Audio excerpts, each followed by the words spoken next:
যে খবরের দিকে আমাদের এই মুহূর্তে আরো একবার নজর রাখতে হচ্ছে, 144 ধারার বিজ্ঞপ্তি বাতিল সন্দেশখালীতে। 144 ধারা বাতিলের নির্দেশ বিচারপতি জয় সেনগুপ্তের। সন্দেশখালীতে 144 ধারার প্রয়োজনীয়তা নেই। আপনারা কেন 144 ধারা জারি করছেন আপনারাই জানেন। দেখো, সন্দেশখালী নিয়ে উদ্বিগ্ন কলকাতা হাইকোর্ট বারবার এটা করছে যে সন্দেশখালীতে কি কারণে 144 ধারা জারি করলো পুলিশ, এমন কি পরিস্থিতির সৃষ্টি হলো যেখানে 144 ধারা জারি করতে হবে। এই ধরনের প্রশ্নের সঠিক উত্তর দিতে পারেনি রাজ্য। যা প্রমাণ তাদের সেই স্বরূপ দেওয়া হয়েছে তাতে খুশি নয় কলকাতা হাইকোর্ট। সেই কারণে 144 ধারা সন্দেশখালীর প্রয়োজনীয়তা নেই বলেই মনে করেছে আদালত, এবং আদালত মনে করেছে এর সঙ্গে পুলিশের নিরাপত্তা বাড়াতে হবে, আরো বেশি সিসিটিভি এবং তার সঙ্গে ড্রোনের নজরদারি করতে হবে, পুলিশের ফোর্স বাড়াতে হবে, এবং তার পাশাপাশি আরো বেশি তৎপর হতে হবে রাজ্য পুলিশকে। পাশাপাশি বলা হচ্ছে যে আরো বেশি রাজ্য যেন আরো বেশি অ্যাক্টিভলি পুলিশকে ওখানে ডিপ্লয়েড করে, এই নির্দেশিকা দেওয়া হয়েছে। পাশাপাশি বলা হয়েছে যে শুভেন্দু অধিকারী তিনি চেয়েছিলেন ওই এলাকায় প্রবেশ করতে, বা তাকে বাধা দেওয়া হয়েছিল, তাই বিজেপি নেতৃত্বকে যেন সেখানে প্রবেশ করতে দেওয়া হয় সেই আবেদন করা হয়েছে। তখন বিচারপতি জানিয়েছেন যে আমি যাওয়ার নির্দেশিকা দেব না, ওখানে যাওয়া যে কোনো জায়গায় যাওয়ারই গণতান্ত্রিক অধিকার সকলের রয়েছে, সেই মোতাবেক সবাই যেতে পারে, কিন্তু সেখানে যেন কোনো অশান্তি না ঘটে সেটা দেখতে হবে দুপক্ষকে, অর্থাৎ পুলিশ এবং যারা যাচ্ছেন তাদেরকে।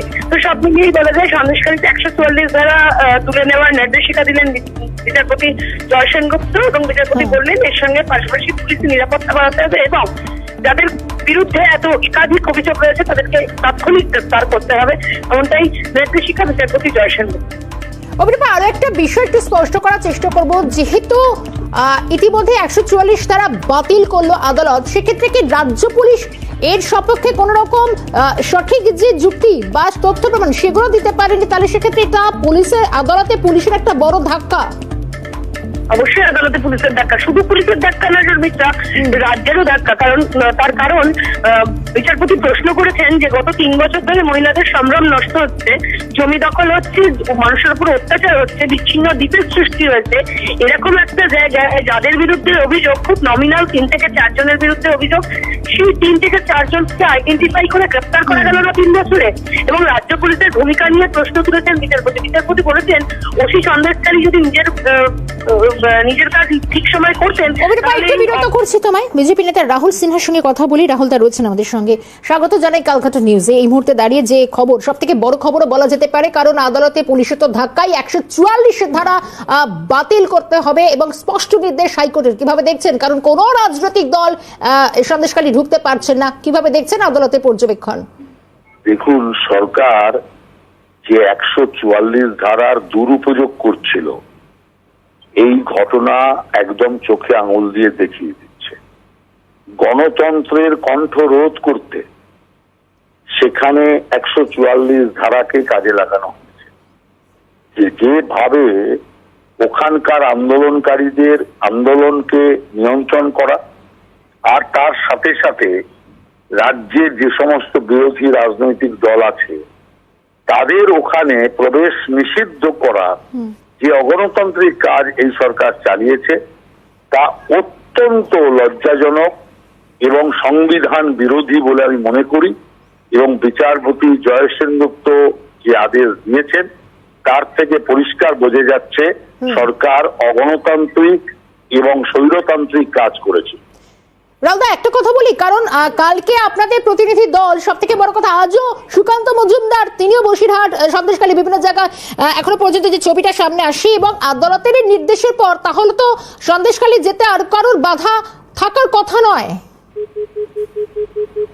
ধন্যবাদ জানাই। রাহুল সিনহা ছিলেন আমাদের সঙ্গে টেলিফোন লাইনে। অভিরূপার কাছে এই প্রশ্ন নিয়ে যাব। অভিরূপা, যে বিষয়টা আরো একবার জানার চেষ্টা করবো, যেহেতু 144 ধারা বাতিলের নির্দেশ স্পষ্ট আদালতের, এবং যেহেতু একের পর এক বিভিন্ন রাজনৈতিক দল, বাম, বিজেপি প্রত্যেকে ফিরতে হচ্ছে, সন্দেশখালী পর্যন্ত কেউ পৌঁছাতে পারেনি, এবং আদালতের নির্দেশের পর তাহলে তার কোনো বাধা রইল না? অবশ্যই বাধা রইল না। আমি যেটা বলেছিলাম যে বাধা রইল না এই কথা বলা বাহুল্য, তার কারণ হচ্ছে বিচারপতি বলেছেন যে গণতান্ত্রিক অধিকারের ভিত্তিতে 144 ধারা যেহেতু তুলে দেওয়া হয়েছে, তাই গণতান্ত্রিক অধিকারের ভিত্তিতে যে কেউ সেই গণতান্ত্রিক অধিকার প্রয়োগ করে যে কোনো জায়গায় যেতে পারে, কিন্তু অশান্তি যাতে কোনো জায়গায় না হয় সেদিকে নজর রাখতে হবে। এবং অশান্তি এড়াতে পুলিশ এবং যে যারা যাচ্ছে তারা যেন প্রত্যেকেই কথা মাথায় রাখে এবং শান্তি শৃঙ্খলা বজায় রাখে সেই নির্দেশিকা দিয়েছেন বিচারপতি, এবং বিচারপতি মনে করেছেন যে যারা যাবেন তারা শান্তি শৃঙ্খলা বজায় রেখেই যাবেন, এবং তার পাশাপাশি পুলিশকে অনেক বেশি অ্যাক্টিভ হওয়ার নির্দেশিকা দিয়েছেন বিচারপতি। একেবারে অভিরূপ, আমাদের সঙ্গে থাকো টেলিফোন লাইনে সিপিএম নেতা তথা আইনজীবী বিকাশ রঞ্জন ভট্টাচার্য রয়েছেন আমার সঙ্গে। স্বাগত জানাই ক্যালকাটা নিউজে। এবং এই মুহূর্তে দাঁড়িয়ে পুলিশ যখন বলছিল সন্দেশখালীতে 144 ধারা প্রয়োগের প্রয়োজন রয়েছে, আদালত একেবারে বিপরীত কথা বলছেন, সেক্ষেত্রে বিজ্ঞপ্তি বাতিল করলো, কি বলবেন, কিভাবে দেখছেন রায়? আদালত দেখলেন যে পুলিশ ঠিক কাজ করছে না। আমাদের বক্তব্য ছিল যে 144 ধারা এক্ষেত্রে লাগু করা যায় না। 144 ধারা লাগু করা হচ্ছে প্রকৃতপক্ষে আন্দোলনকে নষ্ট করার জন্য, এই সমস্ত কথা। এবং 144 ধারা জারি করতে গেলে যে সমস্ত প্রয়োজনীয় প্রেক্ষিত দরকার কিছুই ছিল না, সেই সব কথা বিবেচনা করে আদালত খারিজ করে দিয়েছেন 144 ধারা। মানুষের কণ্ঠকে দাবারে যায় না ভয়ে। বিকাশ রঞ্জন বাবু, সেক্ষেত্রে এটা আদালতে পুলিশ বা রাজ্য প্রশাসনের জন্য একটা বড় ধাক্কা। রাজ্য প্রশাসন তো রোজই ধাক্কা খাচ্ছে, তাদের কোনো আর আত্মসম্মান বোধ আছে নাকি? তাদের তো আত্মসম্মান বোধ নেই। বিকাশ রঞ্জন বাবু, হ্যাঁ রাজনৈতিক বলুন। বাধ্যবাধকতায় কাজ করেন, আইনের বাধ্যবাধকতায় করেন না, সেই জন্য এই অবস্থা। বেশ বেশ, ধন্যবাদ জানাই সময় দেওয়ার জন্য। সিপিএম নেতা তথা আইনজীবী বিকাশ রঞ্জন ভট্টাচার্যের সঙ্গে আমরা কথা বলছিলাম। অভিরূপা আমাদের সঙ্গে রয়েছেন, অভিরূপার কাছে আরো পরবর্তীতে একটু ফিরছি, কিন্তু এই মুহূর্তে আরো একবার একটুখানি জানিয়ে দেওয়ার চেষ্টা করি আদালতে বড় ধাক্কা বলা যেতে পারে পড়েছে। অন্যদিকে 144 ধারা বিজ্ঞপ্তি বাতিল হলো সন্দেশখালীতে। গত কয়েকদিন ধরে, বিশেষ করে শেষ 4-5 দিন ধরে বুধবার থেকে যে ছবিটা উঠে এসেছে, প্রায় সপ্তাহখানেকের কাছাকাছি নতুন করে উত্তপ্ত হয়েছে দফায় দফায় সন্দেশখালী। সাধারণ মানুষ, বিশেষ করে মহিলারা, তারা একাধিক ক্ষোভ, অভিযোগ, পঞ্জীভূত ক্ষোভ ধীরে ধীরে জমা হচ্ছে, সেগুলো সামনে এসে 144 ধারা জারি করা হচ্ছে। শুধু তা না, গত কয়েকদিন ধরে বাম প্রতিনিধি দল, বিজেপির প্রতিনিধি দল কেউ সন্দেশখালী পর্যন্ত পৌঁছতে পারেনি। শুধু গতকাল দেখা গিয়েছিল রাজ্য মহিলা কমিশনের চেয়ারপারসন, তিনি পৌঁছেছিলেন, কথা বলেছিলেন এবং ফিরে এসে রিপোর্টও পেশ করে আজকে জাতীয় মহিলা কমিশনের সদস্যরাও তারা পর্যন্ত গিয়েছেন। কিন্তু কোনো রাজনৈতিক দলের নেতা কর্মী বা বিশেষ করে গতকালও আমরা দেখেছিলাম বিজেপি বিধায়করা, তাদেরকেও সায়েন্স সিটি মোড়ের কাছে আটকে দেওয়া হয়। প্রায় ঘন্টা তিনেকেরও বেশি সময় তারা অপেক্ষমান অবস্থায় থাকেন, কিন্তু তারপরও তাদের সন্দেশখালী পৌঁছানো সম্ভব হয়নি আজও। এবং দেখা গেল বসিরহাটে, সেখানেও 144 ধারা জারি করা হয়েছে। কিন্তু গোটা সন্দেশখালী জুড়ে কেন এই 144 ধারা? আদালত কিন্তু পরিষ্কার প্রশ্ন তুলেছেন এবং সেই যুক্তির সপক্ষে কোন রকম নথি পেশ করতে পারেনি রাজ্য পুলিশ। এবং এই মুহূর্তে এই গোটা বিষয়ে কি কি বক্তব্য উঠে আসছে একবার শোনাই।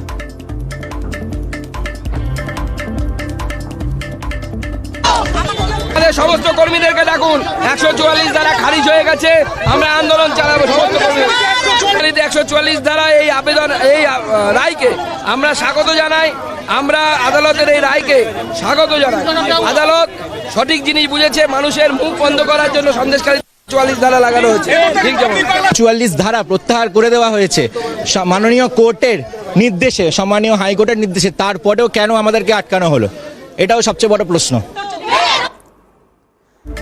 এদিকে যে বক্তব্যগুলো উঠে আসছে, অর্থাৎ সুকান্ত মজুমদার স্পষ্ট করলেন যেটা আপনাদের জানাচ্ছিলাম, কারণ গতকালই কিন্তু রাজ্যের বিরোধী দলনেতা, তার নেতৃত্বে বিজেপির বিধায়করা তারাও বাসে করে রওনা হচ্ছিলেন বিধানসভা থেকে সোজা সন্দেশখালীর উদ্দেশ্যে, কিন্তু মাঝপথে তাদেরকে আটকে দেওয়া হয়। প্রায় বলা যায় বহু দূরে, সেখানে 144 ধারার অজুহাতে তাদেরকে আটকে দেওয়া হয়। দীর্ঘক্ষণ অপেক্ষমান অবস্থা থাকেন তারা, কিন্তু আজ আদালতের এই পর্যবেক্ষণ এবং 144 ধারা উঠে যাওয়ার নির্দেশ এবং তুলে দিতে হবে পরিষ্কার স্পষ্ট। বিচারপতি ক্ষুব্ধ, কেন সন্দেশখালীর এই অবস্থা, সন্দেশখালী ঘটনা উদ্বেগ প্রকাশ করেছেন খোদ বিচারপতি। খোদ কলকাতা হাইকোর্ট উদ্বিগ্ন এই গোটা পরিস্থিতিতে, বিজ্ঞপ্তি বাতিল বলছে কলকাতা হাইকোর্ট। এবং এরপরই সন্দেশখালী যেতে আর অন্তত কোনো বাধা রইল না, এমনটা স্পষ্ট করেছেন বিজেপি রাজ্য সভাপতি সুকান্ত মজুমদার।